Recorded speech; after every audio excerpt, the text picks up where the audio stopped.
Hey YouTube, it's Sweetn'Spicy. Ben here again, and it's my second video.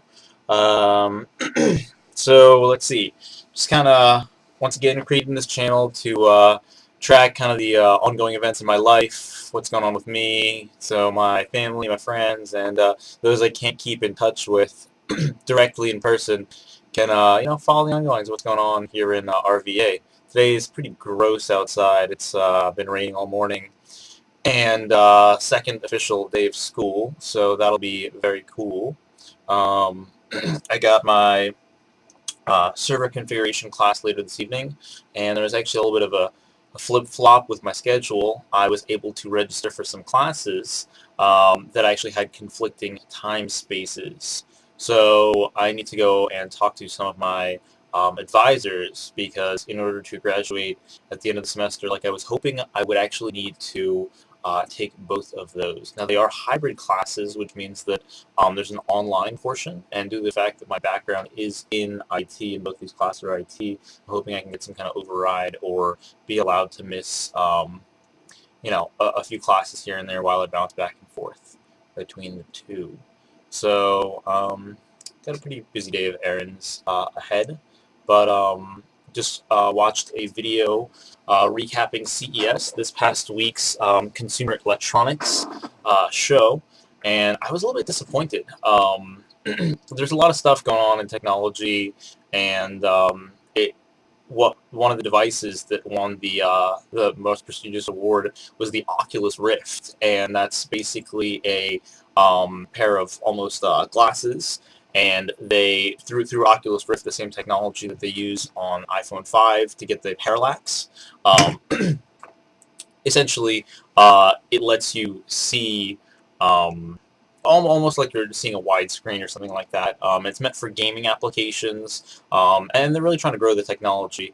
I myself haven't had an opportunity to use it yet, but next time I go out to a show, I will definitely be trying that out. I was kind of hoping to see more. Intel had some really cool technology. One of the devices that they presented was actually a onesie baby monitor. So the idea is conceptually the baby monitor device is built into the onesie, and it's removable and reattachable on other onesies, and it has sensors to monitor body temperature, breathing, bodily functions. The great thing about it is it's attached to the baby. So if you think about it, if you ever for some reason or another, if your baby wanders away from the baby monitor, you still have that direct connection. One of the features that I'd like to see that they didn't actually mention in the video was GPS tracking or Wi-Fi triangulation or something like that, due to the fact that babies get lost, and that would suck. So. What else is going on? I got spinach and butter chicken for my breakfast on a flatbread. Trying to set up my video camera recording system. A couple months ago, my moped got stolen, and I was rather upset about it because I was very attached. So, basically, the idea is to set up cameras around the perimeter of the house, maybe 2 or 3, to record and stream wirelessly, stream over the web, so that even if we're away, we can be in contact. The system I'm using is a GeoPrism card. It's actually older technology. It's like from maybe the mid 2000s. So I had to actually format my Windows 7 machine, which I thought could run the drivers in order to actually set this up. So that's kind of work in progress. Um, Additionally, I'm working on setting back up my Plex server. Plex is a video streaming software. It lets you essentially do the same thing you might do with Netflix, but with your own personal collection of music, movies, and whatever else you'd like to stream. And we've actually tested it with Die Hard over to another home in the RVA, and it was actually streaming faster and more continuous than Netflix. And that's really based on the fact that with Plex, you're only streaming to one client machine. So you have the server, direct connection to the client. With Netflix, you're streaming to all kinds of clients all over the country, and I mean, their servers can't keep up with the demand, and that's why a lot of times there can be buffering pauses and things like that. That's not something we noticed when we were streaming from my Plex server in the basement. So prior, that was running on my Optiplex 320, 321, something like that.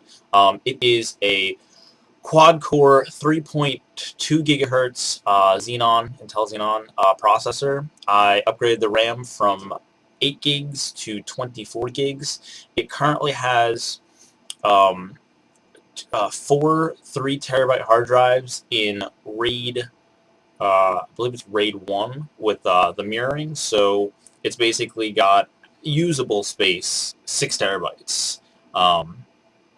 So that should be more than enough to back it up.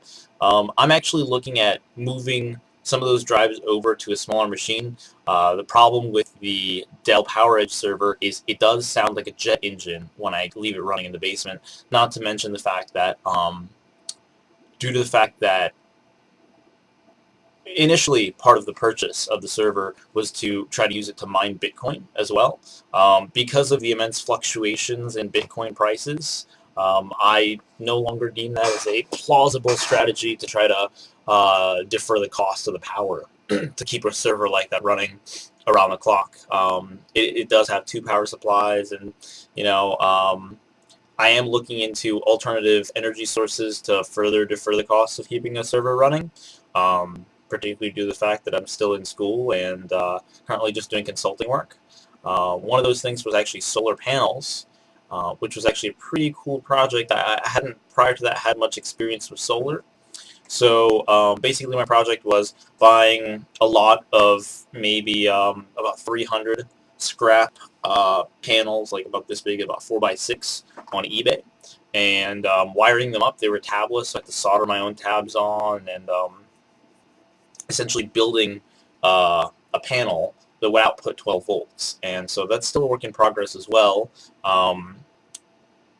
So the end goal of that project was you get the panels, mount them on the roof, and then you can either get a grid tie inverter, which basically takes that DC current and converts it into AC. It's almost like an inverter, but then it actually re-enters that energy into the grid. And so any energy that you generate on your solar setup will actually be deducted from your electricity bill. And so that's something that the power companies actually allow and do. So, but you do need this special grid tie inverter, otherwise it can be a hazard for anybody that's working on the electrical lines, for the power company. So the other option is to set up a battery bank, and I actually looked into this as well. Actually, our green room over there has several lead acid batteries, a couple deep cycles that I was attempting to desulfate. A lot of backstory here, but hell with it. So basically, 12-volt batteries, over time, if left to charge or left uncharged or something like that, they're left to discharge. The lead plates inside, which is basically what one component that generates the electricity in a chemical reaction, it sulfates on the surface of the plate. And so because of that, the corrosive battery acid, it's like electrolyte. The electrolyte can't penetrate the plate, and so it's through the electrons passing from the liquid into the solid plate that the energy actually gets created and sent out the battery. So over time, the plate sulfates. It's like, think about rust. It's like a layer of coating, and so the less the electrons can actually penetrate that plate, the less energy can be stored in the battery. And so it deteriorates rapidly once sulfation starts. So the process of desulfating a battery is basically using a pulse of energy, electricity, into the lead plates to actually try to remove that sulfation off the plates. So there'll be more to come. But, you know, lots of projects going on. I hope to actually show you guys some of these in the future. And thanks so much for watching. Please subscribe. Catch you later.